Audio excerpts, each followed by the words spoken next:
You know, I gotta give this show a little credit. I don't think many people would argue that Loner Life in Another World is gonna be like the Isekai of the season or the one we're gonna remember probably 6 months from now. But it's well put together, and if you like the medium, you probably are gonna get a kick out of this show. I think it really understands the silliness about its show, and it's actually self-aware enough. But you have to admit, having because this is a little more common these days, rather than a singular character, a group of people getting thrown into a new world. Usually it's a lot more hot-headed because, it's pretty toxic. I mean, I'm not saying it wasn't toxic to some degree, but it's definitely not failure frame level toxic and stuff like that. The fact, though, that you have, like, these stereotypical, here's the honor roll students, here's the nerds, here's the jocks, here's the gals. It's so on the nose with making fun of just how absurd it is. But the fact that you have the jocks who quite literally wanted to be stranger danger, learn predatory skills so that they could control class rep to do their biddings, and you know what they had in mind. Our boy pretty much ends up with the same situation completely by accident. They're basically begging and pleading, for the love of God, we need the nerds back. We didn't know how hard it was. And he somehow puts them under his spell. They are just emotionless robots. Granted, they didn't start out as the sharpest tools in the shed, so really it's not much of a downgrade. If this was any other MC, you would just be like, oh, stranger vibes, this feels predatory.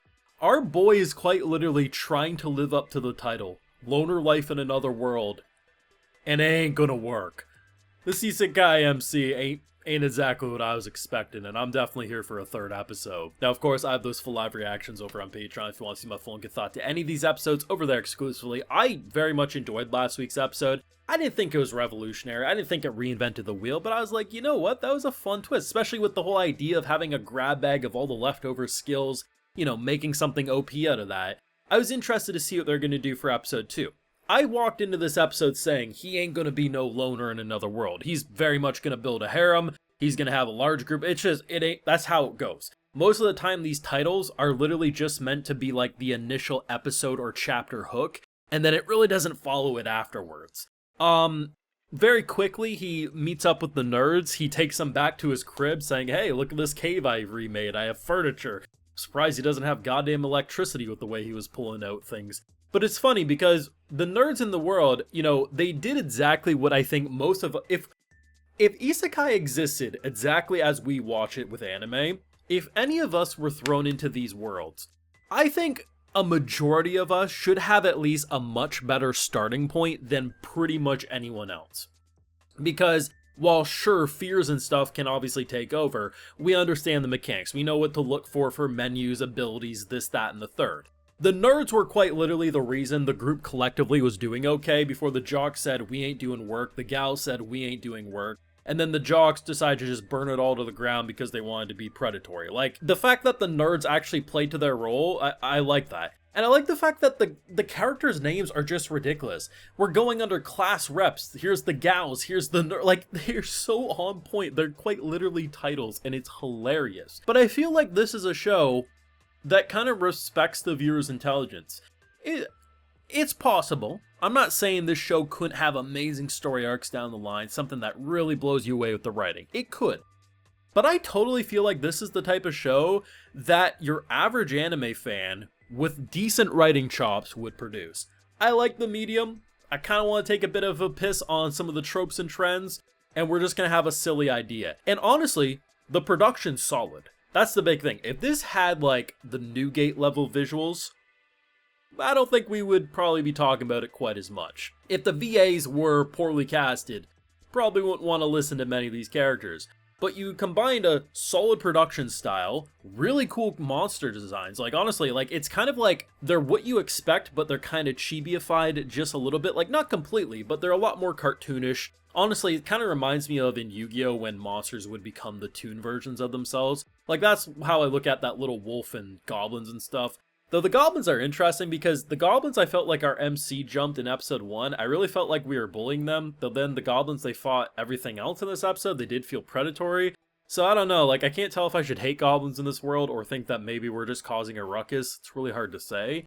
But like, I like it. It's just fun. And I think often with shows like these, you'll get people who, they might just not like it. And that's perfectly fine. There's plenty of shows that get talked about that I'm like, I didn't really vibe with it. But I think often when you have these types of isekai, it's like there's like an irrational hatred some people have for this genre, which is interesting to me because it's like I get maybe not really vibing because like, one of the criticisms I see is, characters coming into a new world, they kind of forget about their old life and they want more development with that. Perfectly acceptable criticism. I'm also okay with it just being an intro and we kind of forget about it. And this is a show that just clearly wants to be fun right now, and there's a lot of laughs, there's a lot of silliness, but also it's kind of interesting having a show where like the title is all about how he wants to separate from all these people and just live a loner life. A blind man should see that that ain't gonna happen. Now, personally, I thought the way this was gonna work, and it's still possible it could go this direction, was that class rep, the gals, and a bunch of others were just gonna make a harem with him because, he's the MC. If we're actually going the route where, like, we just turn the gal gang into mindless husks that we can just let them exist as mindless servants, not doing anything creepy with them, but just being like, hey, they wanted to live, we'll keep them on autopilot till we get them to safety. That's kind of hilarious, as maybe class rep is like the only actual love interest. Or he'll find a way to take off that spell, and they will just be puppies who will follow like, yes sir. But very clearly, our boy hasn't really any interest outside of class rep, and even then he can barely look her in the eyes. The show ain't anything special, but it ain't average either. I think it knows exactly what it wants to be.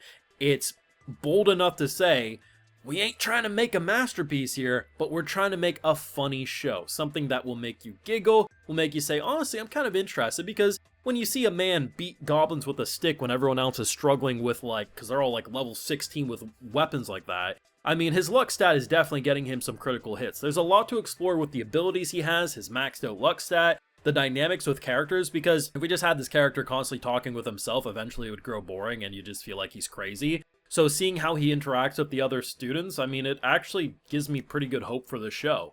Maybe it will fall off, maybe my tune will change, maybe I'll come up here one day and say, damn, I didn't expect writing this good. But I'm basically expecting a fun isekai that doesn't take itself too seriously, but has enough moments like, did he really just turn the entire gal gang into his slaves? And somehow we're not making it Reki Kawahara? I like it. Let me know what you thought of episode 2. You gonna keep on watching this one? I definitely would say I enjoyed episode 2 a little bit more than the first, so I'm interested to hear what people are saying. Let me know. Be sure to leave a like if you enjoyed, subscribe if you're new around here, of course, ring that bell, and like I mentioned, full live reactions over on Patreon, and hey, while you're over there, I'll also give you a video shout out. Alright, so today we got Cuds, Justin Brumfield, Manny EE, L, Doc, Gigi Popsku, Tarun, and we also have Throwaway 8135. So I appreciate the support, everyone, and please take care, and you all have a good one.